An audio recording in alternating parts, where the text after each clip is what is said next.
Hello, CKC members. My name is Jeff Cornett, and I'm your Executive Director for the Canadian Kennel Club. We've now reached the midpoint of the year, and before I leave on what I hope is a well-deserved vacation, I'd like to give you an update on a few of the things that are happening at your CKC. First, a big thank you for those of you who joined us online for the AGM. And that was last month, and we very much appreciate the questions and the positive feedback that we received. I'll start the update with the financials, which I'm pleased to say are very strong and are better than what we budgeted. Registrations continue to be very high, which is more than offsetting the significant decrease in the shows and trials activity. The big question for the rest of the year is how much shows and trial revenue will come back to more normal levels. On the operations front, we've dealt with this significant backlog and have formally closed the IT4U project. However, that does not mean that we're sitting back and relaxing. We have kicked off a new project, which I'm calling the Operational Efficiency Project, to further improve both our customer service levels for you and the ease of which you can interact with us online. We are also looking at our human relations policies and programs to ensure we have good practices that support a positive, people-oriented culture.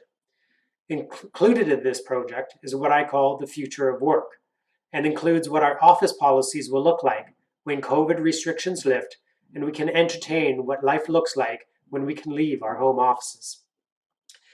We've also been doing a lot of work on the advocacy front. It seems that many jurisdictions, both globally and here in Canada, are looking at changes to pet-based legislation. In Canada, we are working with the board and members on challenges in Nova Scotia, Ontario, and we're spending a lot of time on the Canadian Food Inspection Agency changes. A little bit more on that front. As many of you know, CFIA made changes to the commercial import permit for dogs under 8 months. This included a requirement for a kennel of origin certificate and tighter quarantine criteria for when puppies are imported by air. Your CKC staff, board members, and external consultants that we've hired for this project are continuing to work this issue. We've had several meetings with the CFIA staff with additional meetings scheduled.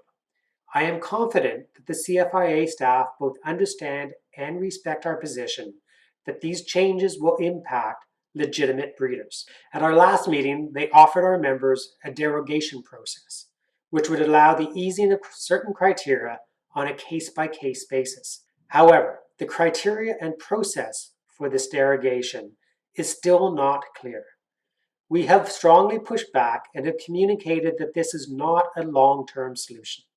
I want you to know that we continue to work and fight on your behalf. My request to you is to ensure that any member who has been directly impacted by these requirements communicates their experience.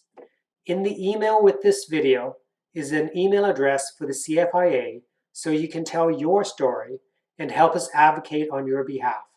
Please copy us so we can point to specific examples of where their regulations are preventing the import of purebred dogs and legitimate breeding programs. The more emails that get sent, the bigger our impact will be and our ability to change this legislation. Connected with this advocacy work is an announcement that we are hiring a new staff member for which we are currently recruiting. We are adding a director of policy, advocacy, and communications to the senior leadership team.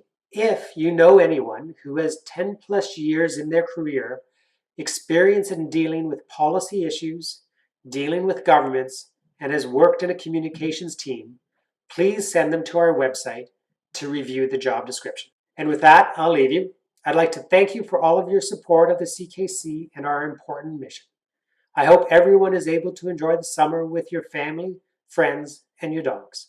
Thank you, and take care.